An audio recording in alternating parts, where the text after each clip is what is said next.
Happy Labor Day, everybody. It is September 2nd, 2024.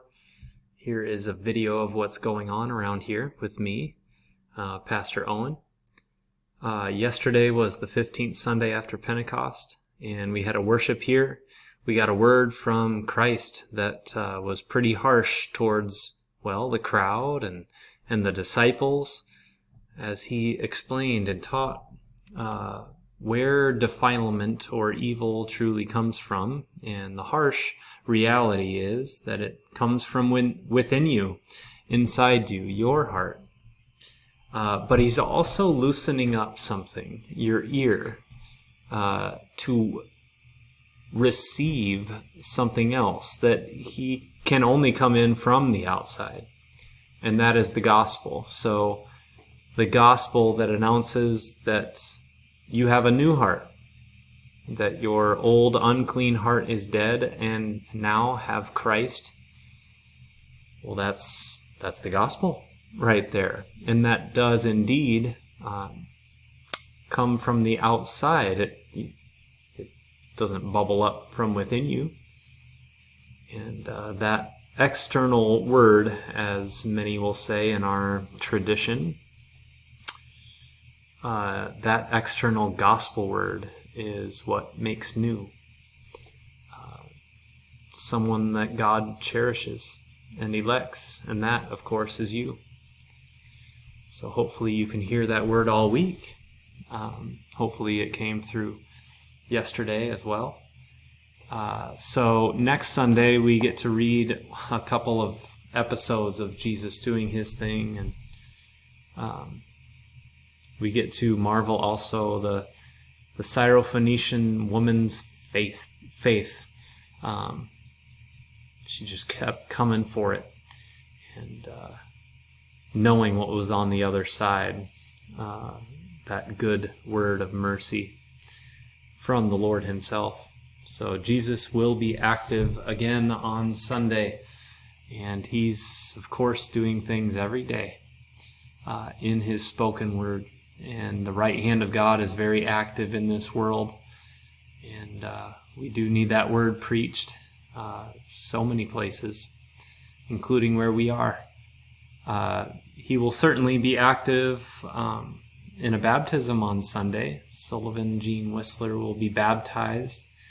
Sullivan is the young son of Stephen and Dana.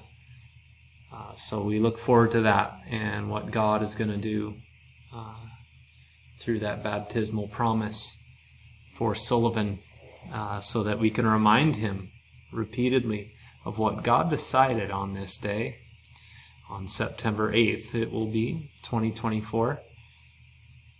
So we'll get to plug the same promise back in. He'll get to hear what God did and does. All right, on Wednesday I hope there is no more volleyball. That league is over, and we won the championship. It was a really fun night last Wednesday. Thanks to everybody that got to play and contribute and just have a great time. Winning, of course, is also very fun. So that was cool to participate in that league and to see different people in the community. This Wednesday, I hope we can get a lot of our congregation there for a potluck. Bring a dish, and I think it's going to work out. We're going to be well fed. I think we'll get our bases covered with the food part and the fellowship as well. And I'd also like to present briefly on the plan for this year's First Wednesday potlucks and a little bit of a plan for the rest of, the other programming that has happened, the other ministries of our church.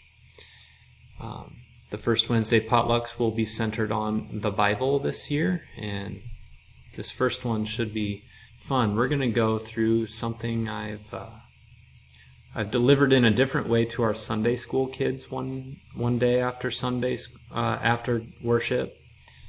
Also delivered it to last year's confirmation students. But it's the different ways that we read the Bible. Before we go into any specific grouping, that's what we're going to talk about on Wednesday night. several different ways that people do read Scripture.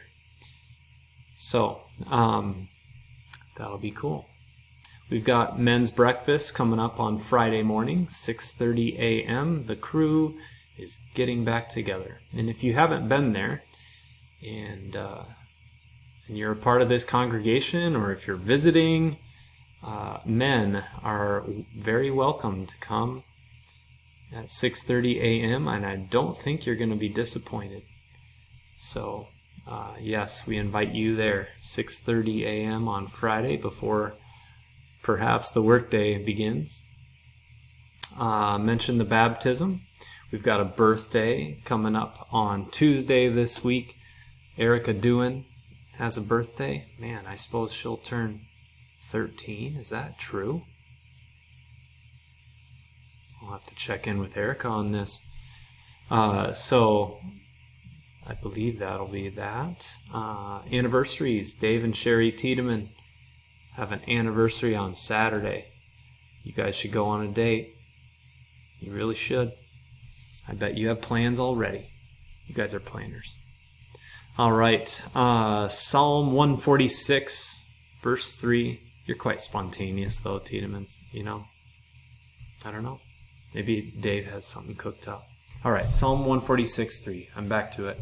Do not put your trust in princes, in human beings who cannot save. I think we can look at that verse and kind of be like, well, yeah.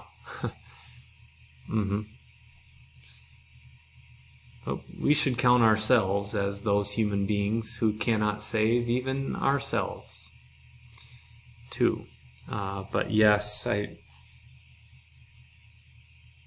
that's the mark of someone you put trust in, that to do the job, you know? But there is one who can do a specific job for you, and he has. God sent his Son into this world for exactly that purpose, to save his chosen people. Count yourself among his chosen people today, because you've heard the word, you've gotten that promise, and you trust in him and no one else for that job. All right. Blessings to you. Have a good week.